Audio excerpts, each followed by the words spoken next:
창세기 41장 53절에서 42장 2절까지 말씀 우리 한 목소리로 읽겠습니다. 애굽 땅에 7해 풍년이 그치고 요셉의 말과 같이 7해 흉년이 들기 시작하매 각국에는 기근이 있으나 애굽 온 땅에는 먹을 것이 있더니 애굽 온 땅이 굶주림에 백성이 바로에게 부르짖어 양식을 구하는지라 바로가 애굽 모든 백성에게 이르되 요셉에게 가서 그가 너희에게 이르는 대로 하라 하니라. 온 지면에 기근이 있음에 요셉이 모든 창고를 열고 애굽 백성에게 팔세 애굽 땅에 기근이 심하며 각국 백성도 양식을 사려고 애굽으로 들어와 요셉에게 이르렀으니 기근이 온 세상에 심함이었더라. 그때에 야곱이 애굽에 곡식이 있음을 보고 아들들에게 이르되 너희는 어찌하여 서로 바라보고만 있느냐. 야곱이 또 이르되 내가 들은즉 저 애굽에 곡식이 있다 하니 너희는 그리로 가서 거기서 우리를 위하여 사오라. 그러면 우리가 살고 죽지 아니하리라 하매. 아멘. 요셉이 애굽의 총리가 되어 7년 풍년의 기간 동안 이후 이어질 7년의 흉년을 대비하는 정책을 시행했습니다. 그 결과로 애굽에는 헤아릴 수 없을 만큼의 많은 곡물이 저장되고 쌓이게 되었죠. 그렇게 7년이 지나고 8년째 되는 해부터 흉년이 시작되었습니다. 그 결과 각 지역, 각 나라들에는 기근이 시작되었죠.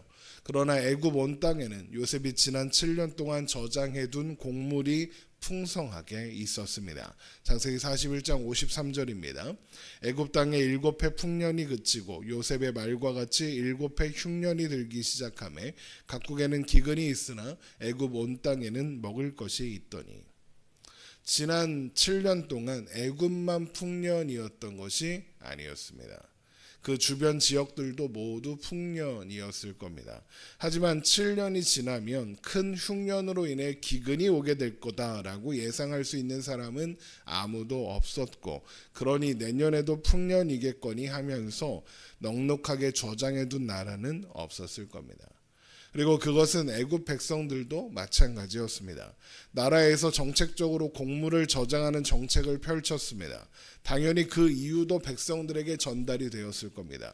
7년이 지나면 흉년이 시작될 거냐, 그러니 이렇게 저장을 해야 된다, 너희들도 준비해라, 이런 식으로 전달이 되었겠죠. 그러면 개인이 곡물을 저장하는 것에는 한계가 있더라도 나름대로 준비를 했어야 할 겁니다.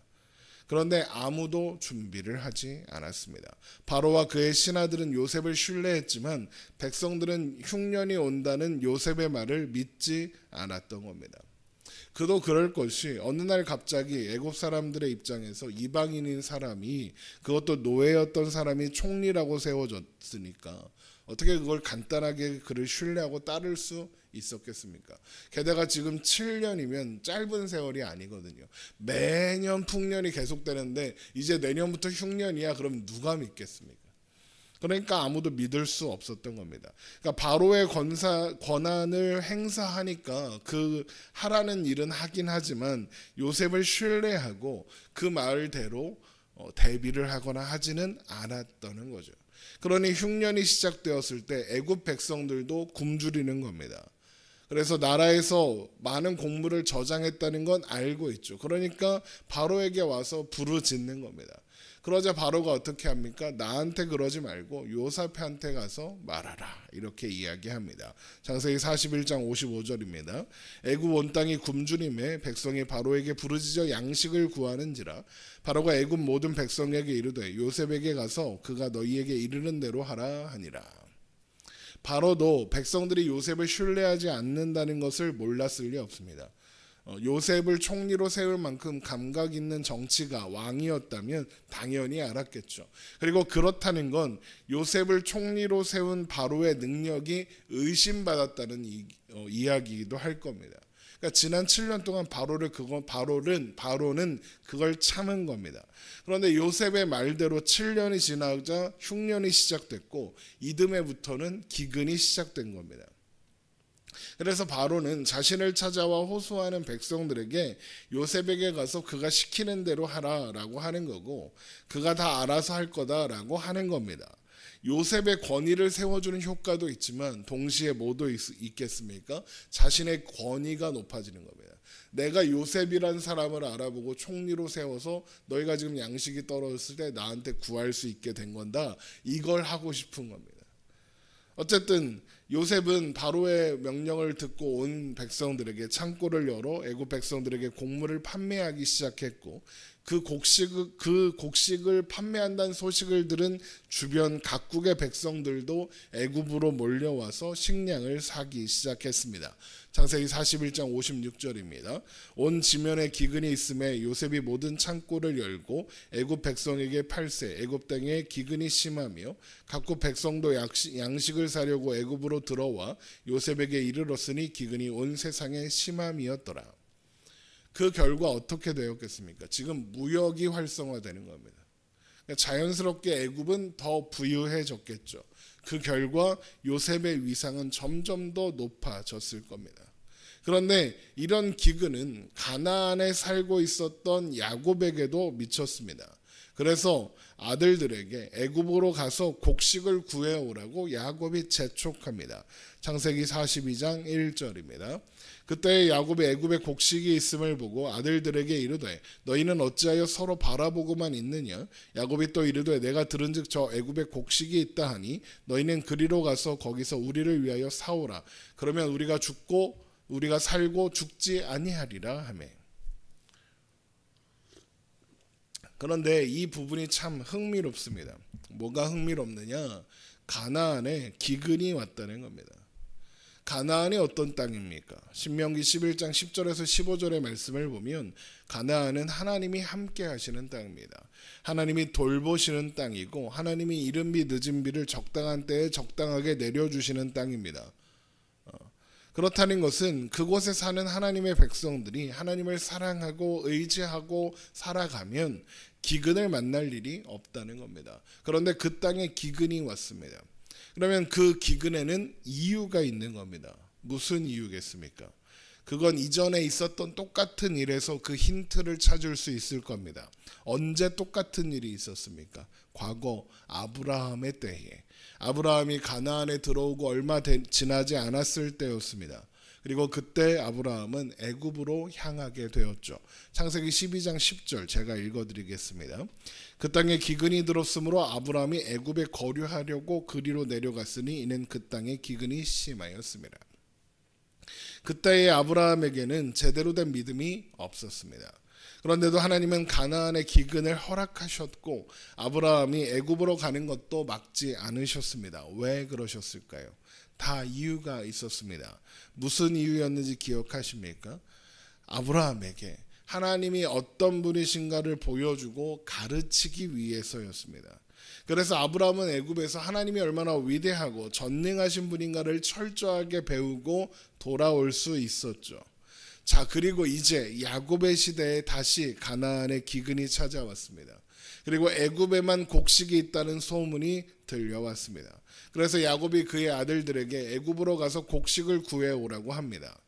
그런데 하나님이 그 일에 개입하지 않으십니다.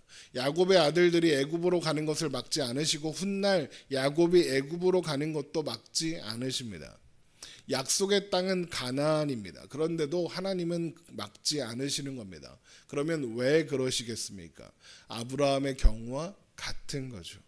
야곱과 그의 아들들에게 하나님이 어떤 분이신가를 보여주시고 가르치려 하시는 겁니다. 야곱의 아들들은 그곳에서 하나님께서 어떻게 그들이 죄악 가운데 저지른 일을 통해 무슨 일을 하셨는지, 또 어떻게 합력하여 선을 이루셨는지를 배우게 될 겁니다.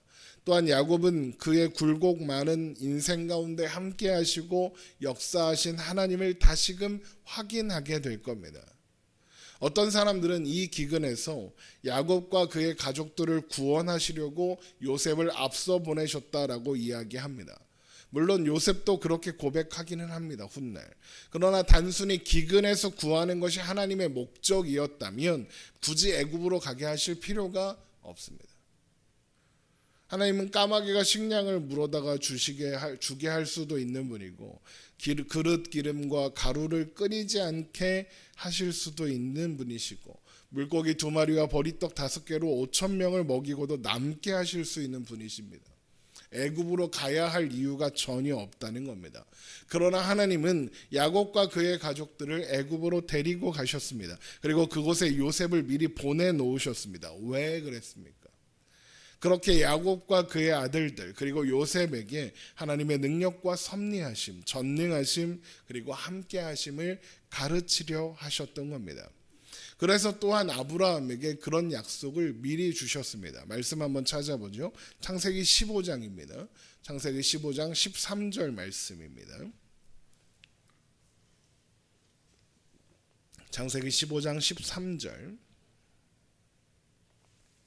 여호와께서 아브라함에게 이르시되 너는 반드시 알라 내 자손이 이방에서 객이 되어 그들을 섬기겠고 그들은 400년 동안 내 자손을 괴롭히리니 그들이 섬기는 나라를 내가 징벌할지며 그 후에 내 자손이 큰 재물을 이끌고 나오리라. 너는 장수하다가 평안히 조상에게로 돌아가 장사될 것이요 내 자손은 4대 만에 이 땅으로 돌아오리니 이는 아모리 족속의 죄악이 아직 가득 차지 아니함이니라 하시더니, 하나님은 아브라함의 자손들이 이방에서 객이 되어 그들을 섬긴 것이며 400년이 지나야 돌아오게 될 거라고 하셨습니다.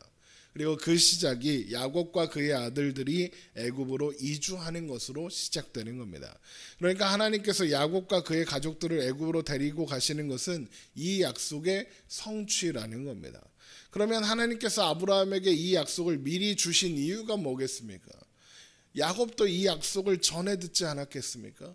물론 이 약속이 언제 어떻게 성취될지는 몰랐겠죠. 하지만 약속의 내용은 알고 있었을 겁니다. 그래서 아브라함에게 이 약속을 주사 자손들에게 전달되게 하신 겁니다. 왜 그렇습니까? 가나안을 떠나는 것을 두려워하지 않게 하시려는 겁니다. 하나님의 큰 계획 속에서 이미 예정된 일이고 그래서 돌아올 것도 정해져 있는 일인 것을 알게 하시려는 겁니다. 또한 그래서 야곱이 요셉을 만나러 애굽으로 향해 가는 길에 하나님께서 그의 꿈에 나타나셔서 두려워하지 말라고, 네가 어디로 가든지 함께 있을 거라고, 거기에서 큰 민족을 이루어 다시 돌아오게 하겠다고 다시 한번 말씀하시는 겁니다. 야곱이 요셉을 잃었을 때, 또 큰 기근을 만났을 때 절망스럽고 고통스러웠을 겁니다. 그러나 야곱은 결국 그 모든 시간 하나님께서 하나님의 섭리로 그를 인도하고 계셨음을, 그리고 합력하여 선을 이루셨음을 확인하고 또 확인할 수 있었겠죠.